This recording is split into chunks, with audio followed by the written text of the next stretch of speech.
Jeremy Prophet here for the Hannibal TV, sitting with Great North Wrestling Women's Champion, Lady Yasmine. Yasmine, thank you for being on my show. Thank you for having me. So, as I always say, the purpose of this show is so that our fans out there, most of which have never been to a Great North Wrestling event, get to know the talent a lot better. So here we want to kind of pick your brain, get them to know a little bit more about you, and hopefully have an entertaining good time. So let's start right at the beginning. You've been doing this for a little while now. How many years has it been? It's been 4 years, going on 5 this year. Okay, 4 years going on 5. So yes. You started back in, that would be what, 2015? Yes. That sound about right? Yes. Okay. And you started at a really young age. Yes, 17 years old. Yeah. I started when I was 17 also. Oh, nice. Yeah, I've been doing it a real long time. I started back in 2003. I don't want to give my age away here. But yeah, back in 2003, 17 years old, stepped in a ring for the first time, so I can kind of relate to that. And you've had a lot of success in the short amount of time you've been doing this. And so what do you attribute that to? I'm very goal-oriented. I always strive to be better than I was yesterday. Never give up. Always striving to be the best. Okay. I think that's well. Those are excellent attributes, definitely befitting of a champion. And you've been a champion here for a very long time. Found yourself on the winning end of the majority of your matches. Do you feel it's been a lack of competition, or has it just been you know, the lady luck is on your side here? No, it's not just luck. I believe I am good at what I do. Many of my opponents, as everybody knows, hasn't always shown up. I haven't had competition in a real long time. Maybe that could be a factor, but I do believe I'm good at what I do, and that's why I've been champion for so long. Okay, well, that is kind of an elephant in the room, because on the last couple of events, there have been people who've been scheduled to face you, high-level independent talent, some of which have gone on to greener pastures. See what I did there? But I digress. They didn't show up, bottom line. And do you feel that that's something that's affected you, the fact that you show up ready to face these people and suddenly they just pull the rug out from under you at the last second and they're not there? Definitely. It's been very disappointing showing up and knowing last minute that they're not here. Flights have been canceled. Something's gone wrong all the time for the past several months. It is disappointing. It is frustrating. And I haven't had competition in a real long time, so it does mentally affect me, yes. And were you in communication with any of these girls? Did you maybe, send out a message, maybe saying, looking forward to the fight? Definitely, I did, yeah. I reached out many times. I said, looking forward to meeting you, looking forward to the match. Just to let them know I'm excited. And some would reach out, some wouldn't. So it is what it is. So after it happened the first couple of times, did you maybe start to think that this was going to be a recurring thing, or did it just catch you off guard every time? The first 2 caught me off guard. After a while, I just kind of expected it to happen. Yeah. Okay, fair enough. Now, you're a champion right now, and that comes with a lot of responsibility. Take it from a 2-time GNW Canadian champion. Yes. So let's go through a day in the life of Lady Yasmine. What do you do to prepare to defend that championship? Oh, it's a lot of training. In the ring, at the gym, mentally preparing myself. It's a lot leading up to a match, honestly, it is. It's a lot of pressure as well. But with experience, I believe I've gotten better at handling it, so. And now, what would you say has been your toughest obstacle to overcome in your growing career right now, whether in ring, out of the ring? I would say intimidation, honestly, because my first opponent was Vanessa Kraven. And with her name and her build, I would say intimidation, not being intimidated by the girls that have more experience. Now, intimidation comes in many forms. It could be physical, like Vanessa Kraven. It could be mental. There could be people who are maybe, and I always say this to people, more protective of their spots, that kind of thing, because most wrestling shows you go to, there's maybe 2 girls matches at most. Yeah. And so there are only so few women wrestlers, so many competing for a spot. Have you ever found yourself in a position where maybe, you've been a target because of that? Because of the competition, the cattiness, as some would say? Definitely. Even before I had my first match, I saw it from the get-go. There was a lot of jealousy within the other girls. And has that grown since you've become a champion and achieved success in other promotions? Honestly, I feel like it's lessened because I had to prove myself. At first, they were like, who is this new girl? They felt intimidated, I believe.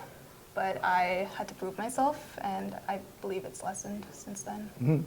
Now, you had an incident a few shows back. I happened to arrive a little bit late. That was a little unprofessional on my part. There was a lot of traffic that day, and I got stuck at the office for a little while. Nonetheless, there was an incident with a WWE legend. I was going to say Hall of Famer, but I don't think he quite made it there yet. You can feel free to correct me if I'm wrong in the comments on this one, but a legend by the name of Tony Atlas, someone who I've been in the ring with, I've been on many shows with, and it seems like there was a bit of an altercation with you and him. I guess, got the tail end of it, but most of it was secondhand information. I don't like to make any kind of a judgment without at least knowing both sides of the story, so maybe you could enlighten us and the fans as to what had happened.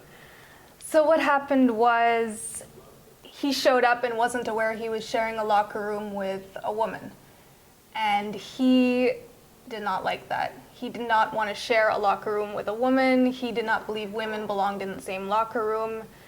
There was a lack of respect for women, in my opinion. So when I showed up in the room and he saw me, he got very upset. He said, "I'm not sharing the locker room with her. I refuse to." So I took offense to it. I walked out. I left. I created a bit of a scene because I was so heated and offended. I said, "I don't want him in there. I am completely disrespected. I'm the champion here. I feel he should have some respect for me. I don't care about the name, to be honest. I just want the respect as a human being and as a woman." So he apologized to me. He ended up apologizing to me. He said it was wrong of me to treat you like that from the get-go. And he tried to explain it, saying because of the whole Me Too movement going on, that he did not want me to accuse him of sexual harassment, changing in the same locker room as me. I said, okay, not a problem. I forgave him, and that was the end of it. Now, you bring up a very interesting point there, because we've talked a lot about women and the adversity you have to face there by your competition. Now, has there been any incidents with men in wrestling aside from this? Has it been mostly good for the most part, or have there been some things that have rubbed you the wrong way, being that you're new in the business and coming in at a time where maybe things are changing a little? Honestly, I haven't had any bad interactions with men in the ring or locker room. I had a match last show with a man that replaced Jordan Grace for our match when she couldn't make it. Everything went smoothly. I don't have any other complaints, no. Now, you got that match with that man when she didn't show up. Yeah. Now, I think we can both agree you weren't exactly in there with Jeremy Prophet. I mean, you were kind of scraping the bottom of the barrel, being in there with someone that realistically, an anemic, armless child could have beaten. Okay. So, I mean, it's not really an accurate representation of the top level of competition, but maybe you can walk us through your experience there. Was there anything intimidating about facing a man in the ring? Obviously, there was that intimidation. I wasn't sure if I could actually beat him. It was, in the end, a joke. It was easy, very easy. Yeah. Well, again, like I said, it wasn't exactly the cream of the crop that you were facing there. Yeah, but that's where I'm true. going with this is, would you be open in the future to facing a man? I'm not trying to challenge you, by the way, so you don't have to. It feels like you are. You don't have to start quivering with fear. I'm a two-time GNW champion. I would not want to add the women's title to my resume. Well, really don't need that. If you wanted to come for the women's title, I would not back down. Well, I would unfortunately have to have gender reassignment to make that even make any kind of a sense by the rules of professional wrestling. But with that said, the question still stands. I mean, in the future, you might be faced with that same kind of a situation. Would your feelings be different going into that match? Like I said, I'm open to the challenge. I wouldn't back down. All right. Well, there you have it. So this is what I like to do when we end these segments. You have all the Hannibal TV viewers watching this right now. Yeah. This is going all across the world. So tell those fans, when they see Lady Yasmine on a card, whether it's near them, they see a link on YouTube, what can they expect for their money's worth? They can expect a great time, a great show, all my energy, all my excitement. You're gonna feed off of it. I love Great North Wrestling and the shows we put on. It brings me so much joy to see everybody and to hear the stories, how I've impacted everyone. I thank everyone at the shows. I love you all, and I can't wait to see you guys. And another person, that was a great sign-off, but it just reminded me, and we can maybe edit this and put that in as a sign-off, that's perfectly fine. But another thing I wanted to ask you here, and I guess we're going into overtime, do you watch your own matches? I do. Online? Okay, so you've clearly heard comment after comment from Garmami on there. He doesn't seem to like you. It's no secret. Yeah. And so, you know, amongst the people watching right now, I'm sure he's watching too, what would you have to say to all the slanderous remarks that he throws your way? I think he just doesn't like how happy I am. I think he needs to learn how to look at the positive things in life, honestly. Yeah. Okay, well that's a fair assessment. That's definitely putting it mildly. See, I'm trying to bring the venom out of you. I'm trying to see where's the fight in Lady Ad, the one that I see in the ring beating up guys that should have never put on wrestling boots. But another thing I wanted to just throw your way here, and we can take this home on this, is again, a lot of people watching. You told them what they can expect from you. Where do you want to go in this business? Where do you see yourself? Do you see yourself as an international star, TV star? Are your goals maybe outside of the professional wrestling business? No, it's definitely in professional wrestling. I definitely want to take it internationally. I'm just wanting to perfect my craft, learn as much as I can, gain as much experience, and take it as far as I can. Excellent. Well, it's been a pleasure having you on here. I appreciate you doing this. I'm sure the fans at home appreciate you taking the time to do this. Give them a nice smile for the camera.